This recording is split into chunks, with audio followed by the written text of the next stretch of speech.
તો આજે આપણે બનાવવાનું છે આપણું ફેવરિટ કારેલા ડુંગળીનું શાક.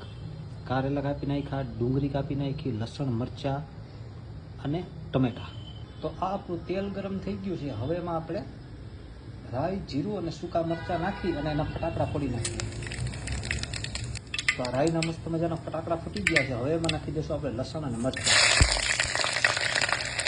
કારેલા ડુંગળીનું શાક છે, તેમાં ડુંગળી તો નાખવી જ પડશે ને, એટલે સૌથી પહેલાં નાખી દઈએ ડુંગળી. તો ડુંગળીનો કલર થોડો અમથો ગુલાબી થઈ ગયો છે. હવે એમાં નાખી દઈએ આપણે આપણા ફેવરિટ કારેલા.